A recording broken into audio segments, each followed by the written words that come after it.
Hello everyone. Hello everyone. My name is Shashank Roy and I'm the founder of Shashank's पाठशाला. आज Sunday है and I am fully enjoying my day. Sunday is my day. Sunday is my time. Sunday को मैं अपने लिए reserve करके रखता हूँ. 8 hours of sleep, 2 hours of workout, a good diet, a good prayer and good self study time. आज इतने पूरी तरीके से इंजॉय करने के बाद मैंने सोचा कि I should share something with you.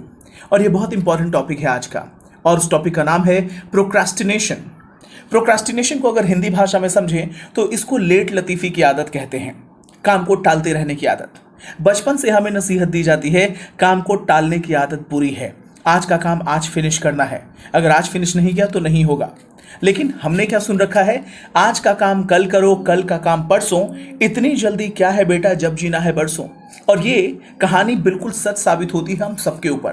कहीं ना कहीं दिन के 24 घंटे में हम लेट लतीफ़ी के शिकार होते हैं. मैं आपको पूरे कॉन्फिडेंस के साथ ये बता रहा हूं क्योंकि मैंने पे किया है. I have paid the price of procrastinating things and you are also paying the price of procrastinating things. ये बात और है कि आप मेरी तरह बेशरम नहीं हैं. I am a shameless guy who is ready to tell you the mistakes I have committed. I'm not trying to be God. I'm not trying to be God. I'm a simple human being. लेकिन आपको ये बताना चाहता हूँ, आपको ये self realisation कराना चाहता हूँ कि आप इस बात को समझें कि उस लेट लतीफ़ी की कीमत क्या है. Mentally, physically, emotionally, financially as well. Unfortunately इस एक साल में जब आप अपने मिशन को अचीव नहीं करते हैं, किसी एग्जामिनेशन को क्वालिफाई नहीं करते हैं, अपना टारगेट अचीव नहीं करते हैं, you don't know in financial terms कि उसका इंपैक्ट कितना है. फाइनेंशियली, इमोशनली, फिजिकली, हर तरीके से ये लेट लतीफ़ी की आदत इंपैक्ट करती है. और ये लेट लतीफ़ी का आलम हम हर जगह देख सकते हैं. हमारे घर में, हमारे ऑर्गेनाइजेशन में, हमारे नेशनल लेवल पे, हमारे गवर्नमेंट ऑफिसेज में, हमारे इंटरनेशनल लेवल पे भी ये लेट लतीफ़ी की आदतें देखने को मिलती हैं. अब हम करते क्यों हैं ऐसा?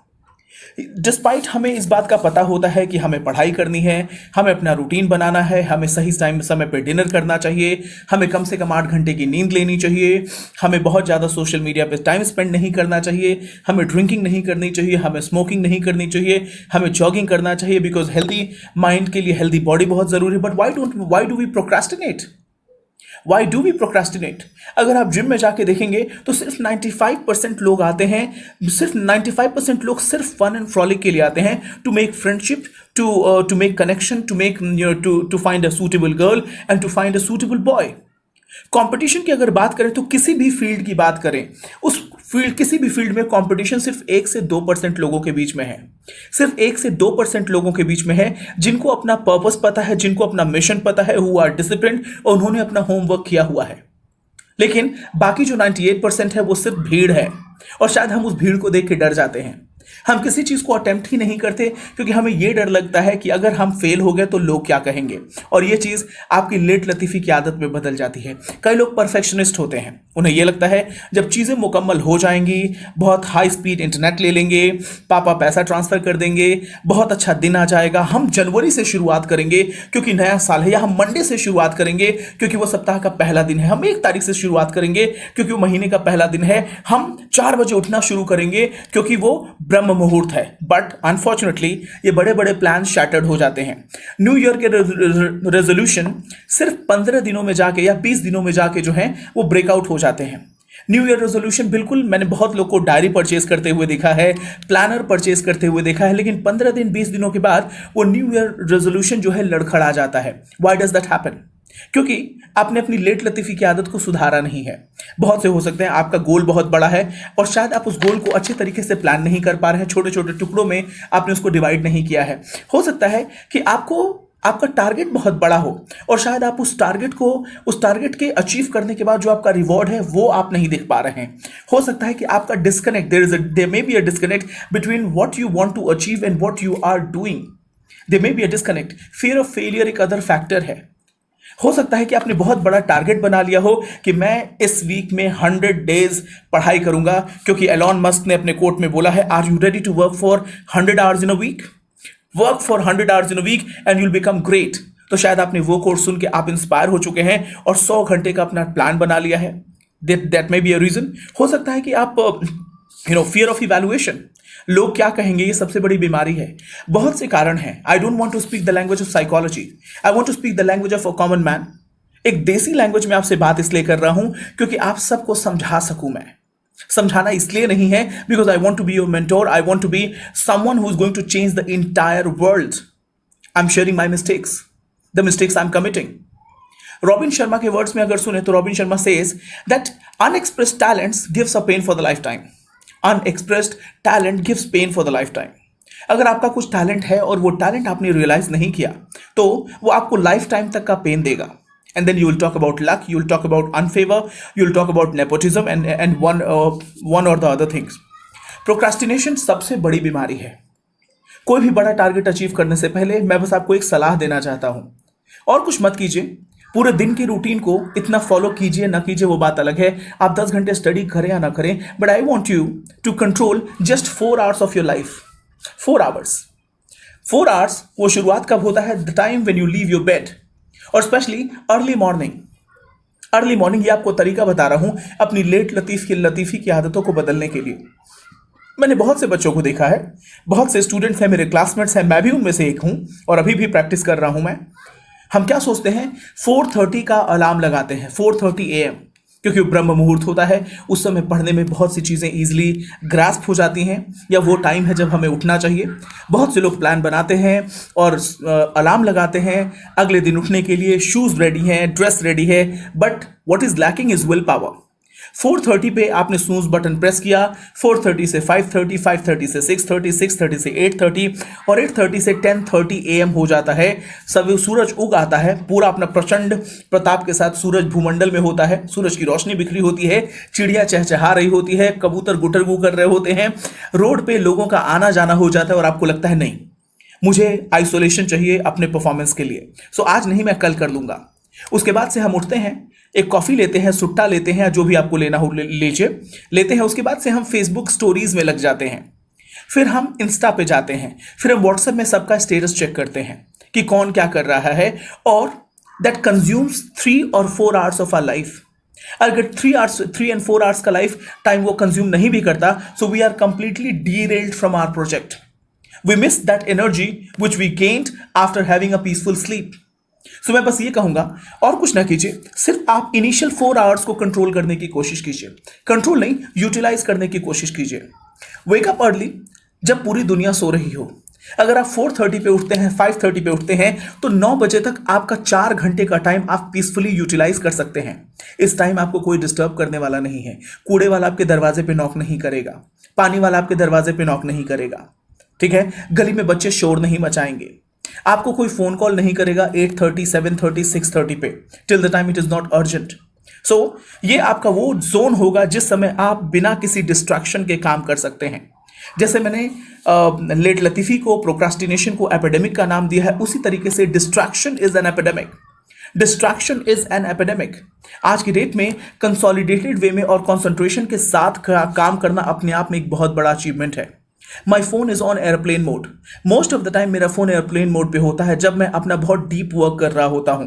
So I'll suggest you, do not talk about 24 hours, do not talk about 14 hours, do not talk about 10 hours. Let's talk about only 4 hours. And these 4 hours, spend these 4 hours in doing the toughest work that you want to do. In 4 hours में I'll suggest you initial 2 hours को अपने आप को nourish करने में लगाइए, अपने physical strength को बढ़ाइए। Go for jogging, go for running, go for a walk, go for affirmation, go for good prayer. Good prayer means आप डिस्ट्रैक्टेड होकर प्रेयर ना करें, आप फियरफुल होकर प्रेयर ना करें।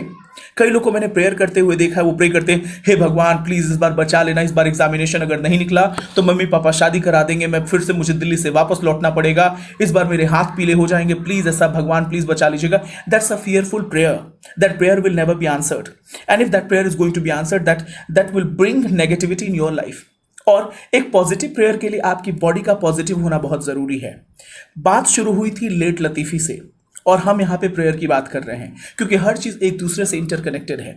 द वे आपके 4 घंटों की बात नहीं, पूरे दिन का पहला घंटा आप किस तरीके से यूटिलाइज करते हैं, that will determine your entire day, that will determine your week, that will determine your month, that will determine your year, and that will determine the decade, and that will determine your life. धीरे धीरे ये late लतीफ़ी की आदत आपकी personality का हिस्सा बनता चला जाएगा, आपकी आइडेंटिटी बनती चली जाएगी। People will not trust you for responsible job, और आप एक बहुत बड़ी कीमत चुकाएंगे। और शायद हो सकता है हम में से हर कोई इस परेशानी को ऑलरेडी समझता है, जानता है, but again we don't do something about it. because that becomes a part of our personality, that becomes the part of our identity, that becomes a fossilized error. वो इतनी डीपली रूटेड हो जाता है कि हम शायद उसको आइडेंटिफाई करना नहीं चाहते, और अगर आइडेंटिफाई करते हैं तो उसको रेक्टिफाई करने की कोशिश नहीं करते. We keep on watching motivational videos again and again. Sanju movie का गाना सुनते हैं, कर हर मैदान फतेह, और उसके बाद से दंगल का गाना सुनते हैं, बाहुबली का गाना सुनते हैं, और अगले 5 मिनट के बाद हम फिर से डीरेल हो जाते हैं. We feel like a loser. आपसे एक गुजारिश है, प्लीज अपने दिन का सिर्फ एक पहला घंटा वो डिटर्मिन करेगा कि आपके 24 आवर्स कैसे होने वाले हैं. Generally what I do, I spend most of my time in isolation with my books, with my studies and a good diet. So first and foremost thing, I hydrate my body. I hydrate my body क्योंकि 8 घंटे की नींद के बाद मुझे मेरी body को liquid fluid की जरूरत है. I take a lukewarm water and then I go for a black coffee. और उसके बाद से मेरा फिजिकल रिजीम शुरू होता है, because you have to be stronger. Because अगर आप स्ट्रांग नहीं है, if you have an ailing body, then definitely you cannot entertain good thoughts. जिस तरीके से हम मंदिर की पूजा करते हैं, साफ सफाई करते हैं, अगरबत्ती जलाते हैं, उसी तरीके से हमें अपने बॉडी को भी वर्शिप करना होगा. Because your body is the temple where you have to reside for the lifetime. And if your body is not strong, your mind will never be stronger. अब आप ये एग्जाम्पल मत दीजिएगा, sir Mahatma Gandhi भी तो पतले दुबले थे. Mahatma Gandhi, it was Mahatma Gandhi. Shashank is Shashank, and you are what you are. Let's not compare ourselves with other. Mahatma Gandhi is a Wikipedia. Mahatma Gandhi is a philosophy. But मैं जो कह रहा हूँ, please work on your body, work on your mind, entertain good thoughts, be happy. और दिन के सिर्फ 4 घंटों को आप कंट्रोल करने की कोशिश कीजिए. इन 4 घंटों का अगर आपके पास कॉन्क्रीट स्केड्यूल है, that what are you going to do in these next 4 hours, I can bet कि आप पूरे दिन को कंट्रोल करके चलेंगे. पूरा दिन आपकी मुट्ठी में होगा, and you will feel like a winner when you go to bed. Otherwise you will feel like a loser when you go to sleep. और अगले दिन भी ये लूजर आपके साथ सोएगा और आपके साथ जागेगा. इस लेट लतीफी की आदत को छोड़ दीजिए. एक दिन में नहीं जाएगा, एक वीक में नहीं जाएगा, एक महीने में नहीं जाएगा, but I can assure you it will go. I am enjoying the best phase of my life. I am enjoying the best phase of my life. मुझे लगता था यूपीएससी अटेम्प्ट खत्म होने के बाद मैं क्या करूंगा, बट ट्रस्ट मी गाइज, कई बार ऐसा होता है, कहते हैं ना कि मेहंदी पत्थर पे घिसने के बाद ही रंग लेके आती है ना. तो शायद वो मेरा फेज आ रहा है. I am enjoying this time in educating others. So अगर आपको ये सेशन अच्छा लगा होगा तो please do let me know. Comment section में आपका इंतजार होगा. And please let me know, please reach out to me अगर आपको लगता है कि मैं आपकी किसी तरीके से मदद कर सकता हूं. So kindly get in touch with me. मेरे प्रोफाइल पे मेरा कॉन्टैक्ट नंबर, मेरे फेसबुक पेज पे मेरा contact number, email address, WhatsApp number, सब कुछ मेंशन है. Kindly get in touch with me if I can be of any help. Thank you so much. God bless you. Bye bye. Take care.